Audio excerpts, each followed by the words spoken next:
Hello বন্ধুরা, সোমনাথ মৌসুমী creation চ্যানেলে স্বাগত জানাই একটা নতুন ব্লগ ভিডিওর সাথে। চলো দেখতে থাকো। আজকের ব্লগটা খুব একটা ভালো হবে না, কারণ আজকে আমার মন খারাপ। আজকে ডাক্তারের কাছে যাব অনেক দিন পরে চেক আপের জন্য, কারণ শরীরে অনেক রকম সমস্যা হচ্ছে। তাই জন্য ভাবলাম একটা চেক আপের দরকার, তাই আজকে যাব। একটু টেনশন হচ্ছে যে কি বলবে ডাক্তার, ভয়ও করছে। তো যাই হোক, ওইদিকে ফ্রেশ হয়ে এসে চুল টুল বেঁধে এসে এই যে চাল ধুয়ে ভাতটা বসিয়ে দিচ্ছি প্রথমেই। তারপরে সবজি বের করতে ফ্রিজের কাছে গিয়ে ফ্রিজটা খুলে সবজিটা বের করে নিলাম।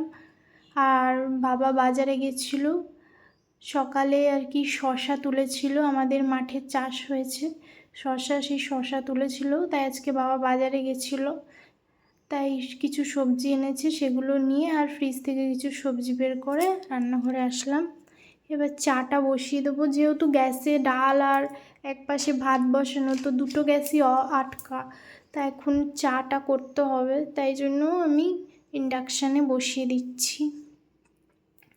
আজকে আমি ও চা খাবো না, কারণ আমি এখন রান্না কমপ্লিট করব তাড়াতাড়ি করে ভাত খেয়ে বেরোবো, ডাক্তার দেখাতে যাব, ট্রেনের ব্যাপার আছে, অনেকটা দূরই তো, কল্যাণী আর কি।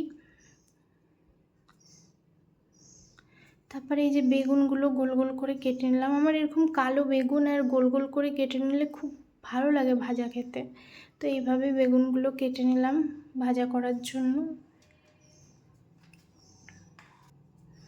তারপরে এই যে মোটামুটি টুকটাক সবজি কেটেছি, আর এই ভাজা হয়ে গেছে, ডালও হয়ে গেছে, আর এই যে চা করা হয়ে গেছে।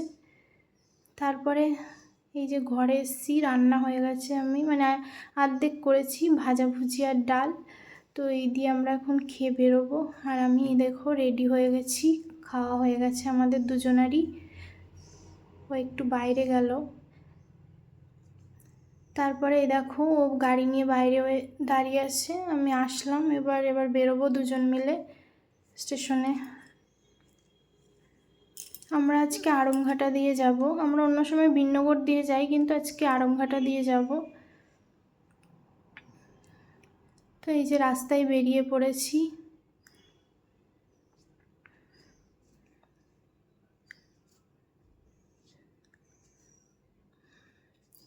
তো মনের মধ্যে একটা টেনশন কাজ করছে যে কি বলবে না বলবে ডাক্তার, ভয় করছে। তো এই যে চলে এসেছি আনন্দনগর ব্রিজের কাছাকাছি।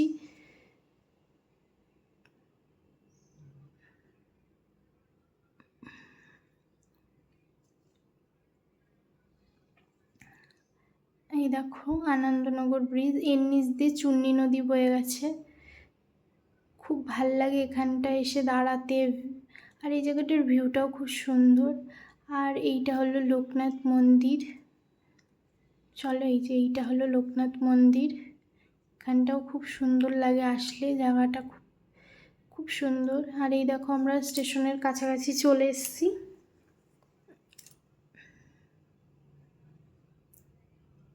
এই যে বাজার, এইদিকে অটো স্ট্যান্ড, আর এই যে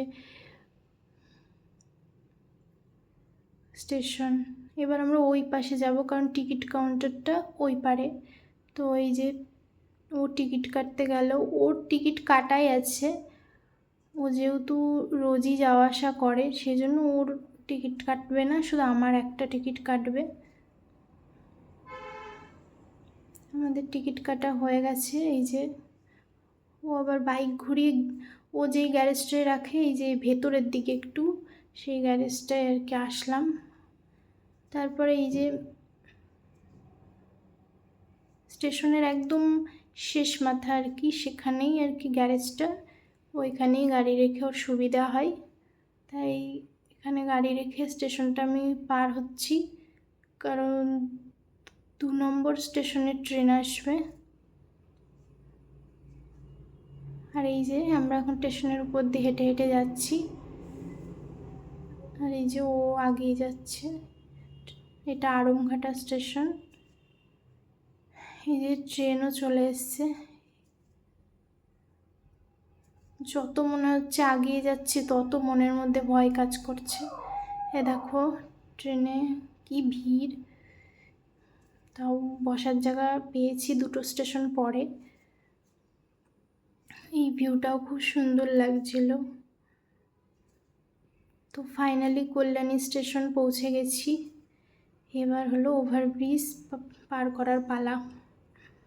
তো এই যে ওভারব্রিজ, এই কল্যাণী স্টেশনে নামার পর ওভারব্রিজটা প্রচুর, মানে ট্রেনে যাওয়ার লোক থাকে, মানে মনে হয় ম্যাক্সিমাম লোকই কল্যাণীতেই যাবে, তো অনেক ভিড় হয়। তারপর ওখান থেকে স্টেশন থেকে বেরিয়ে আর কিছুটা 5 মিনিটও লাগে না হাঁটা পথে আমরা এখন ওই আর কি যেখানে ডাক্তারটা বসে, যে চেম্বারটা, মানে ফার্মেসি না, ওখানে যে একটা চেম্বার বসেন উনি ওখানে এসেই বসে।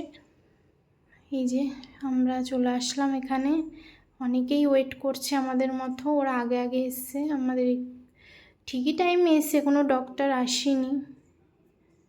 এই যে সবাই বসে আছে, পেশেন্টরা, গার্জেনরা। তারপরে আমাদের ডাক্তার দেখানো হয়ে গেল। ডক্টর খুব একটা আশা দিল না, কারণ আমার প্রচণ্ড একটা শরীর খারাপ হয়েছে, মারাত্মক জিনিস হলো সিস্ট, সেই জন্যই আর কি খুবই ভয়ের বিষয়। তো আমরা এখানে একটা স্টেশনের এখানে চায়ের একটা দোকান থেকে একটু চা কিনে খেলাম দুজন মিলে। তো দাদা, যে দোকানদার, তিনি বিস্কুট বের করে দিচ্ছে, বিস্কুটটা খেলাম, তারপরে একটু জল খেলাম, তারপরে আর কি চা খেলাম, খেয়ে ওখান থেকে বেরিয়ে আসলাম। কল্যাণী 1 নম্বর প্ল্যাটফর্মে আমাদের ট্রেনটা ঢুকবে, সেখানেই। তো ডাক্তার বলল যে ওষুধের দ্বারাই কমবে, কিন্তু সময় লাগবে, তবে উনি গ্যারান্টি দিতে পারলো না। আর কিছু রিপোর্ট দিয়েছে, ওষুধ চলবে, আবার 1.5 মাস পরে যেতে বলেছে। জানি না কপালে কী আছে, প্রচণ্ড পেটে ব্যথা করে, বমি লাগে, নানান রকম সমস্যা হয়। আমি বুঝতে পারি না যে ঠাকুর এত বড় কষ্টটা কেন আমাকে দিল। আমি তো কোনো ক্ষতি করিনি কারোর, তাও একটা মারাত্মক রোগের সম্মুখীন হতে হয়েছে আমাকে। এইটা নিয়েই আমাকে জীবনযাপন করতে হচ্ছে, বয়ে বেড়াতে হচ্ছে। তো তোমরা সবাই ঠাকুরের কাছে প্রে করো যাতে আমি খুব তাড়াতাড়ি যেন এই বিপদ থেকে বেরিয়ে আসতে পারি, আমার এই সিস্টটা যেন ঠিক হয়ে যায়। অনেকটা বড় হয়ে গেছে, তো তাই একটু টেনশনের বিষয় আছে।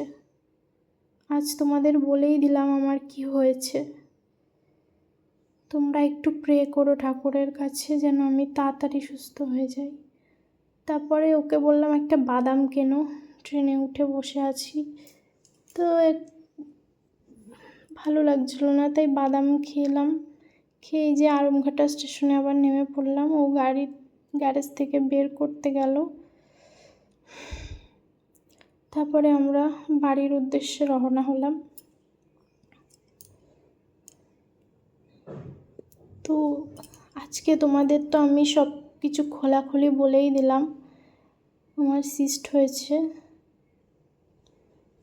তো বড়ই আকার, মানে বেশি বড় হয়ে গেছে, বাড়াবাড়ি হয়ে গেছে। আর সিস্টটা হলো চকলেট সিস্ট। তোমাদের যদি কেউ কিছু জানো এটা সম্বন্ধে, কোনো মানে তাড়াতাড়ি কমে যাবে কিভাবে, এইসব যদি কিছু জানো তাহলে আমাকে একটুখানি কমেন্ট করে জানিও, তাহলে আমার খুবই উপকার হয়। বুঝতেই তো পারছো খুবই কষ্ট পাচ্ছি প্রত্যেকটা দিনই।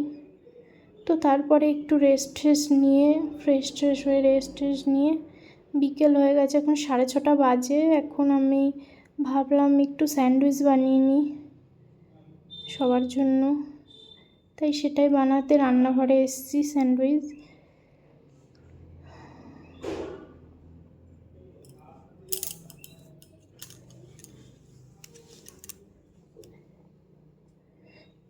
এই যে ডিমটা লঙ্কা দিয়ে আর কি নুন দিয়ে ফাটিয়ে নিয়ে পাউরুটিটা ওইভাবে সেঁকে নিচ্ছি, নিয়ে এর মধ্যে স্যালাড সস আর বাটার দিয়ে স্যান্ডউইচটা বানাচ্ছি। চলো দেখতে থাকো এগুলো।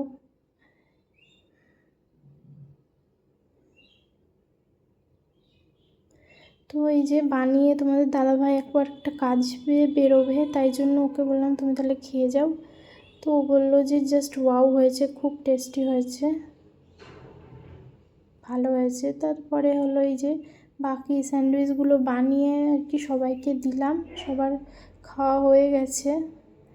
এবার আমি শুধু বাকি আছি, আমারটা বানিয়ে নিচ্ছি আমি। প্রথমে এই যে স্যান্ডউইচটা এভাবে ভেজে নিলাম ডিম দিয়ে, তারপরে ওর উপরে বাটার লাগিয়ে স্যালাডের মতো শসা আর পেঁয়াজ, একটু কাঁচা লঙ্কা কুচি দিয়েছি, চাইলে টমেটোও কুচি দিতে পারো, আমার কাছে ছিল না তাই আমি ওটা স্কিপ করে গেছি।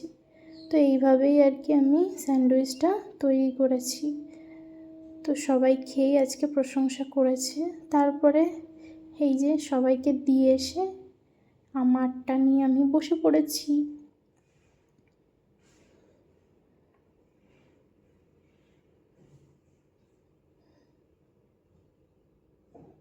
তো নিজে বানিয়েছি, জানি বলতে নেই ভালো লাগে না লাগে, এটা বলে নিজের প্রশংসা নিজে করতে নেই, কিন্তু আমি না করেও পারলাম না, কারণ আজকে সত্যি স্যান্ডউইচটা সবাই যখন বলছে ভালো হয়েছে, আর আমারও তো একটা মুখে টেস্ট বলে কিছু আছে, তো সেই জন্য বলছি খুবই সুন্দর হয়েছে। তোমরা চাইলেও বাড়িতে এইভাবে একদম ইজি শর্টকাটে বানিয়ে খেতে পারো।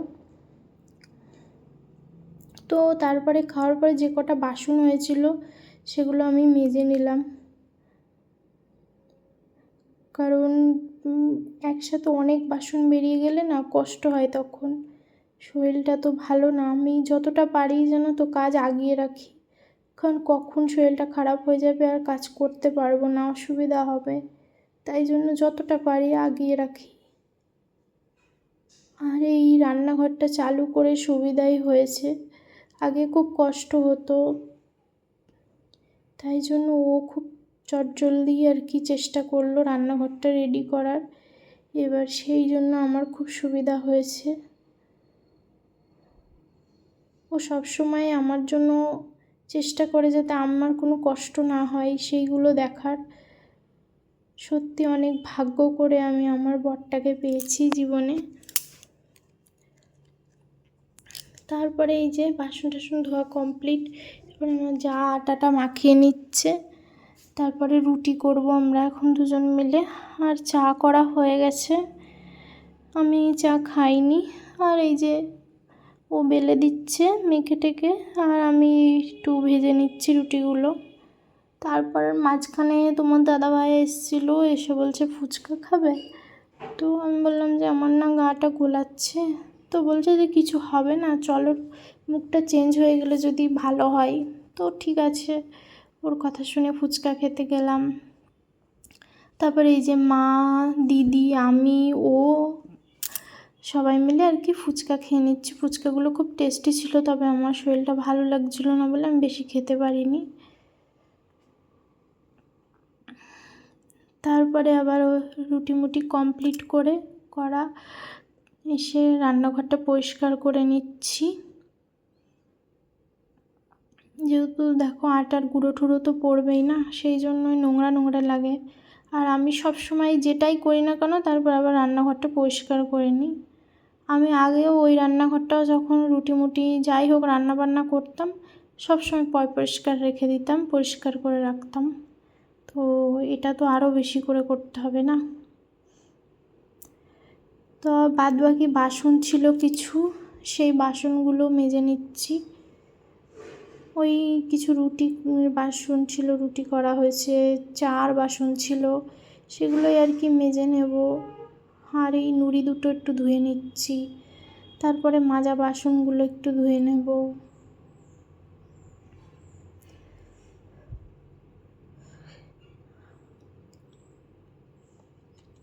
আর কিছু বাসন আমি ধুলাম না, ভেবেছিলাম ধুয়ে নেব কিন্তু আর ধুলাম না, রেখে দিলাম, পারলাম না। শরীরটা ভালো লাগছিল না, হট করে মাথার মধ্যে ঘুরছিল, তাই ভেবেছিলাম যে 4 বাসন দুটো ধুয়ে নেবো, তো অর্ধেক বাসন ধুয়েছি আর অর্ধেক বাসন ধুতে পারলাম না, তাই রেখে দিলাম। আর এই যে তাড়াতাড়ি করে বেসিনটা ধুয়ে নিয়ে এবার আমি ঘরে যাব, আর তোমার দাদাভাইকে বলবো যে একটু মাথায় তেল দিয়ে দেওয়াতে, তেল জল বসিয়ে দিলে যদি একটু ভালো লাগে শরীরটা, একটু ভালো লাগছে না। আর আমি একটু ট্রেন জার্নি করতে পারি না, কারণ আমার খুব কষ্ট হয়, একটু ধকল সহ্য হয় না। তো এই যে ও মাথায় তেল বসিয়ে দিচ্ছে, খুব সুন্দর মাথায় তেল বসাতে পারে, খুব ভালো লাগে। আর এই যে ম্যাসাজও করে দেয়। তারপরে এই যে রাত্রিবেলা সবাই কাঁঠাল আর রুটি খাচ্ছে, তো আমি আর কিছু খাইনি কারণ আমার গ্যাস হয়ে গেছিলো। তারপরে এই যে কিছু খাইনি তো, কিন্তু ওই ফুচকা খেয়েছিলাম আর একটু বেশি করে জল খেয়ে 2-3টে ওষুধ খেয়ে নিলাম। ভয় পাচ্ছিলাম যে যদি মাথা টাথা ঘোরে কি হবে না হবে, তো তবুও কিচ্ছু খেতে পারছিলাম না, কিন্তু ওষুধ তো আমাকে খেতেই হবে, তাই খেয়ে নিলাম ওষুধ, ঠাকুরের নাম করে বেশি করে জল খেয়ে নিলাম, দিয়ে শুয়ে পড়লাম। রাতে আর কোনো অসুবিধা হয়েছিল না, একটু গাটা পাক দিচ্ছিল সকালের দিকে, এই আর কি। তো যাই হোক, আজকের মতো ব্লগটা এই অবধি। ভালো লাগলে চ্যানেলটা সাবস্ক্রাইব করো আর পাশে থেকো, আর কমেন্ট করে জানিও যে আমার এই ব্লগটা কেমন লাগলো। আর সবাই একটু ভগবানের কাছে প্রে করো যাতে আমি খুব তাড়াতাড়ি সুস্থ হয়ে যাই, আর তোমরা এইভাবেই পাশে থেকো যাতে আমি এগিয়ে যেতে পারি।